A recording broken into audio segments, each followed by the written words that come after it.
नमस्कार मेरे प्यारे बच्चों, न्यू स्टार क्लासेज में आपका स्वागत है। मैं प्रश्नावली 3 पढ़ा रहा था आपको।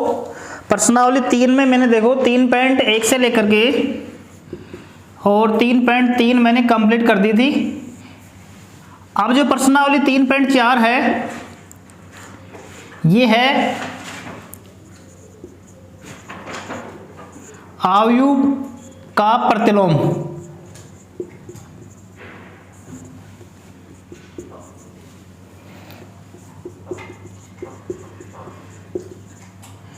Invertible of matrix.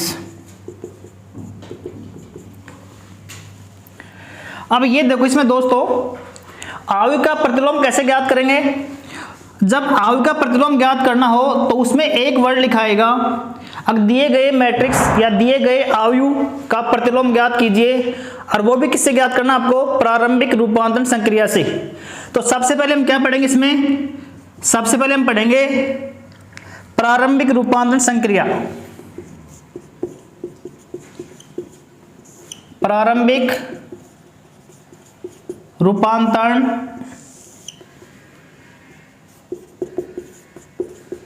संक्रिया, elementary operation. तो बच्चों ये एलिमेंट्री ऑपरेशन ये क्या होती हैं, ये वैसे तो ये 6 प्रकार की होती है, लेकिन मेन इसमें 3 होती हैं। तो सबसे पहले इसकी निकालेंगे डेफिनेशन, परिभाषा। तो देखो इसकी परिभाषा क्या होती है,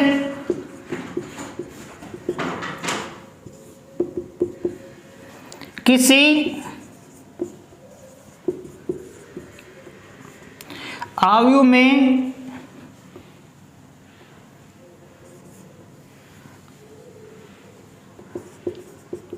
रूपांतरण, ये इसको हम कह सकते हैं संक्रिया।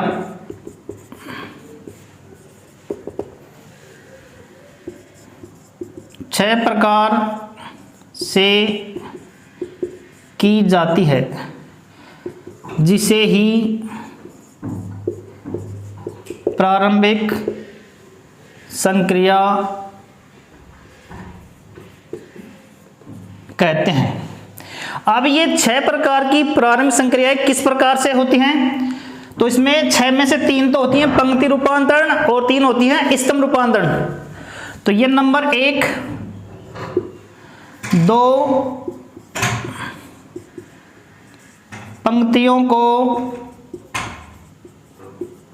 आपस में बदलना, ये पहली संक्रिया है। और ये संक्रिया देखो बेटो, इसमें कैसे समझ में आएगी, ये ले रहा हूं एग्जाम्पल।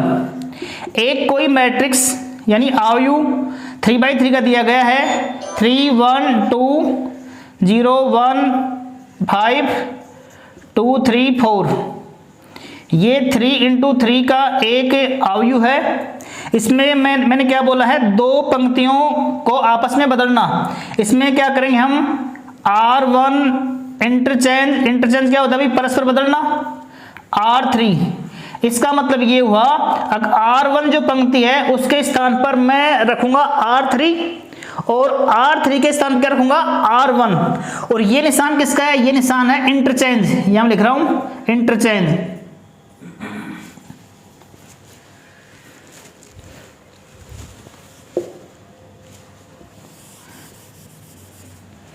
या इस साइड देखिए, R1 इंटरचेंज R3, ये निशान है इंटरचेंज का,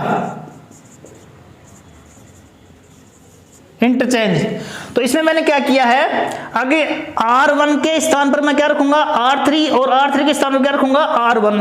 तो देखो बेटो ये है ना, ये तो आपकी R1 है रो फर्स्ट, ये आपकी R2 है रो सेकंड, और ये R3 रो थर्ड, और ये आपका कॉलम C1 है, ये कॉलम C2 है, ये कॉलम C3 है। मैंने ये किया है केवल R1 और R3 का स्थान चेंज किया है। तो जो R1 के स्थान पर था वहां पर कौन सी पंक्ति आएगी, R3। तो R3 क्या है, 2 3 और 4। और जो पंक्ति आपकी R2 है ये नो चेंज रहेगी, 0 1 और 5 और यहाँ पर आ गया 3 1 और 2। ऑर्डर इसका सेम रहेगा 3 × में 3। तो एक संक्रिया आपकी ये आ गई, अगर दो पंक्तियों को आपस में बदलना। अब ये का ये नियम हम इसमें कॉलम में भी लगा सकते हैं, यानी दो स्तंभों को आपस में बदलना। तो वो जैसे मैंने यहाँ पर R1 इंटरचेंज R3 किया था, तो यहाँ पर C1 इंटरचेंज C3 हो जाएगा। अब नंबर सेकंड, किसी आयु में किसी पंक्ति को शून्येतर संख्या से गुणा करना। तो देखो बच्चों, शून्येतर संख्या क्या होती है? शून्येतर होती है 0 को छोड़कर, या मैं डाल रहा हूं कोष्टक में 0 को छोड़कर, 0 को छोड़कर किसी भी आयु की किसी भी पंक्ति को हम गुणा कर सकते हैं। इसको भी हम कैसे करेंगे? फॉर एग्जाम्पल a = 1 2 और 3 4, ये मैट्रिक्स है 2x2 का। मैंने क्या किया यहाँ पर R1 चेंज, देखो यहाँ पर केवल चेंज का निशान है, इंटरचेंज में क्या आएगा? दोनों तरफ ये निशान लगेंगे, तीर के निशान। इसको हम बोलेंगे चेंज R1 चेंज, ये मैंने चेंज डाल दिया यहाँ पर 2R1। इसका मतलब क्या हुआ? जो R1 आपकी पंक्ति थी, यानी पहली जो पंक्ति थी, उसको मैंने 2 से क्या किया? मल्टीपल किया है। तो ये भी क्या होगा? चेंज हो गया आएगा मैट्रिक्स A = इसको मैंने 2 से क्या करेंगे? गुणा करेंगे। तो ये हो गया 2 और 2 × 2 कितना हो गया? 4 और ये हो गया 3 और 4। क्योंकि जो पंक्ति आपकी R2 है वो रहेगी नो चेंज, केवल मैंने चेंज किया था R1 में। तो ये हो गया आपकी सेकेंड संक्रिया।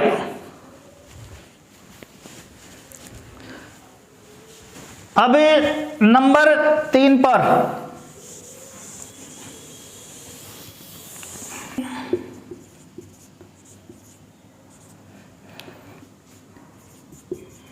किसी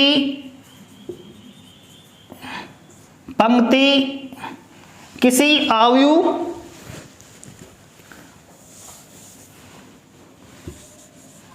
आयु में एक पंक्ति को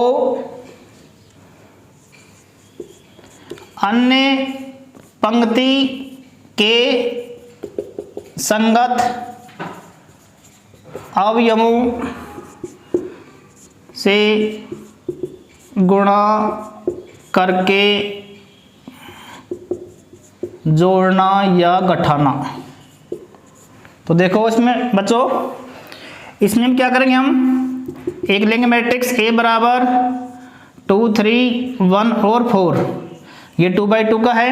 मैंने क्या लिखा है? किसी भी आयु में जो एक पंक्ति है, उस पंक्ति में हम एक जो अन्य पंक्ति है उसके संगत हम गुणा करके जोड़ या घटा सकते हैं। तो ये मैंने लिखा है R2 चेंज, ये निशान चेंज का है, यहाँ लिखा मैंने R2 प्लस में 2R1। इसका मतलब ये हुआ है, अब जो पंक्ति सेकंड है उसका मान ही केवल बदलेगा, R2 का मान बदलेगा, R1 क्या रहेगा? No change. तो जो परिवर्तित जो मैट्रिक्स आएगा A = ये R2 का मान चेंज होगा। पहले देखो ये R1 नो चेंज है, तो ये हो गया 2 और 3, R2 चेंज हो रहा है। इसको मैंने क्या किया है? R1 को मैंने 2 से क्या किया? मल्टीपल किया है। तो 2 × 2 कितना हो गया? 4 और 4 और प्लस में 1, ये हो गया 5। फिर 2 × 2 में 3 6 और ये 4, ये हो गया 10। इस प्रकार से ये आपकी हो गई थर्ड प्रारंभिक संक्रिया। अब जो नेक्स्ट इसका टॉपिक है,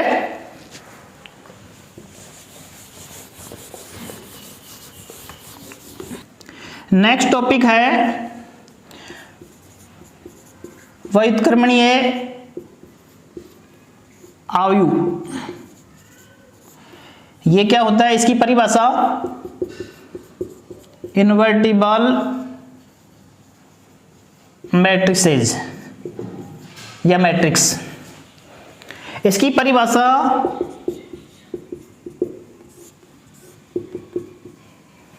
दो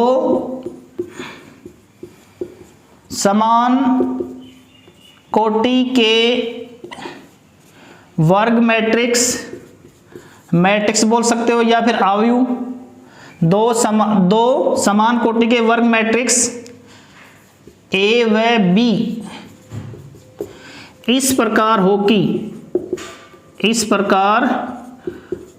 कि A B is equal B A is equal to I, और आई है बच्चों इकाई मैट्रिक्स यानी तत्समक मैट्रिक्स। ए और बी, जब ए और बी को हम मल्टीपल करेंगे, गुणा करेंगे, तो उसकी वैल्यू क्या आएगी? आई आएगी, और बी और ए को भी गुणा करेंगे तो उसकी वैल्यू क्या आएगी? आई। इस कंडीशन में बी को हम क्या कहेंगे? ए का इनवर्स। तब अवयव बी को अवयव ए का प्रतिलोम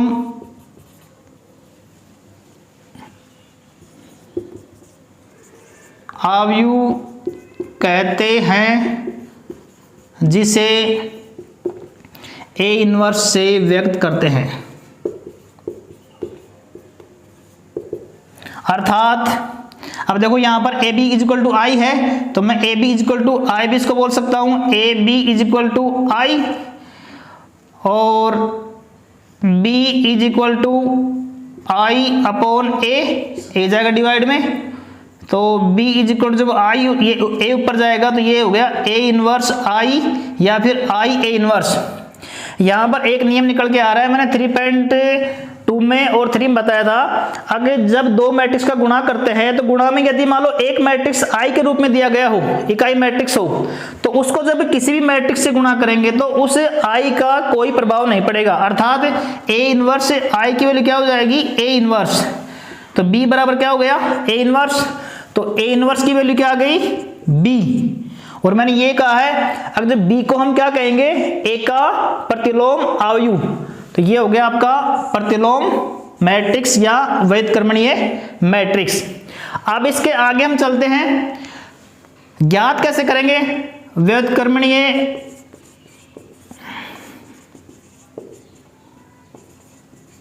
अवयव ज्ञात करने का सूत्र, और वो भी किससे? प्रारंभिक रूपांतरण संक्रिया से। तो देखो इसमें एक फॉर्मूला है a बराबर आई ए, और एक होता है a बराबर ए आई, तो दोनों ही सही हैं, ज्यादा हम यूज करेंगे a बराबर आई ए। ये फॉर्मूला काम करेगा पंक्ति रूपांतरण,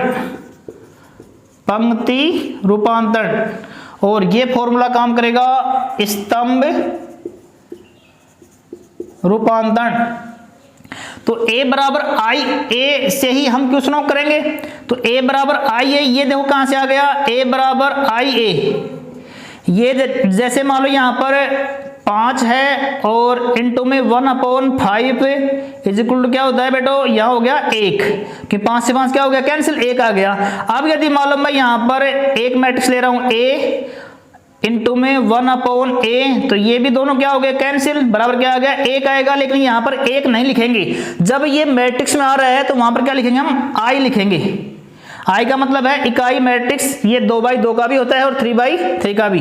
तो इसको करेंगे हम वज्र गुणा, तो ये आ गया a इज इक्वल टू आई ए। तो ये हो गया आपका फॉर्मूला। ये फॉर्मूला इस प्रकार से आप याद कर सकते हो, a बराबर आई ए। अब ये फॉर्मूला काम कैसे करेगा, किस प्रकार से आपको ज्ञात करना है?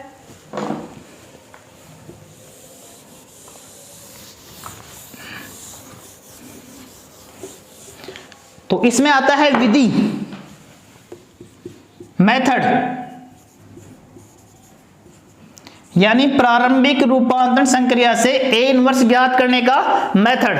किस प्रकार से हम दिए गए मैट्रिक्स, दिए गए अवयव का व्युत्क्रम ज्ञात कर सकते हैं। तो उसमें विधि में क्या करेंगे हम? नंबर 1 पर, इसमें नंबर 1 पर तो है सूत्र हम क्या उपयोग करेंगे? सूत्र a बराबर आई ए।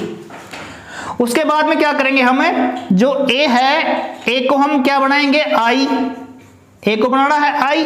यदि ये क्वेश्चन में यदि मान लो 2/2 का है तो आई भी हम किसका बनाएंगे, 2/2 का बनाएंगे। आई क्या हो गया 1 0 0 और 1। पहला काम है ए बराबर आई ए, आपको सूत्र यूज करना है और ए बराबर आई ए लिखने के बाद में ए का मान रखेंगे। ए का मान जब मैट्रिक्स में दिया होगा 2/2 में तो उसको हम क्या बनाएंगे, आई बनाएंगे इज इक्वल। जब इसको आई बनाएंगे तो ये आई ऑटोमेटिक किसमें चेंज हो जाएगा, एक्स में, ये भी चेंज होगा। और ये ए है ये रहेगा कांस्टेंट, ये चलेगा साथ में। ऐसा करने के बाद में हम क्या करेंगे, ये x जब प्राप्त हो जाएगा और यहाँ i प्राप्त हो रहा है तो i अपॉन a आ गया बटे में यहाँ पर, और ये आ गया x, तो a जाएगा ऊपर, a इनवर्स ये हो गया i is equal to x। a inverse i क्या होता है, a इनवर्स, तो a इनवर्स क्या हो गया x, तो a इनवर्स का मान कितना आ गया x। इसी प्रकार से जैसे 3/3 दिया हो तो यहां पर i का मान क्या लेंगे हम, 3/3 लेंगे, तो उसको भी हम किस में चेंज करेंगे, हम i में। तो ये आपको सूत्र a बराबर आई ए यूज करना है और a बराबर आई ए यूज करने के बाद में फिर आपको a इनवर्स ज्ञात करना है। अब देखो इसमें जब a बराबर आई ए बनाओगे आप तो वो किस प्रकार से बनाओगे आप, a बराबर आई ए, ये तो मैंने बता दिया आपको, इसको आपको i में चेंज करना है। किस में चेंज करना है, i में। i का मतलब इकाई मैट्रिक्स। अब i में चेंज, i बराबर यहां लिखेंगे हम साइड में 1 0 0 1, यदि ये 2/2 का है तो जब इसको i में चेंज करेंगे तो i में चेंज करने का भी एक नियम है। किस अवयव को पहले हम बढ़ाएंगे, इसमें देखो यहां पर जैसे मान लो ये 2/2 का है, ये a11 है, ये 1 2 है, a21 है, a22 है। तो सबसे पहला काम ये है, अब जो a11 है इसको हम बनाएंगे हम 1, तो इसको 1 बनाने के बाद फिर नीचे आएंगे, और जो सेकंड अवयव है ये मैं लगा तीर का निशान, इसको बनाएंगे हम 0, फिर इसके बाद चलेंगे इसके ऊपर, इसको बनाएंगे 1 और इसको 1 के बाद फिर बनाएंगे इसको 0। तो इसमें ये क्रम रहेगा, पहले हम इसको बनाएंगे फिर इसके नीचे आएंगे, फिर इधर चलेंगे a22 के पास में उसको बनाएंगे, फिर इसको बनाएंगे। इस प्रकार से i बनते ही ये i बनेगा, तो जब ये i बनेगा तो ये i का मान चेंज होगा, ये आ जाएगा x और ये a चलेगा साथ में। तो जब ये i बनते ही जो आपका x प्राप्त हो रहा है वही आपका a इनवर्स होगा।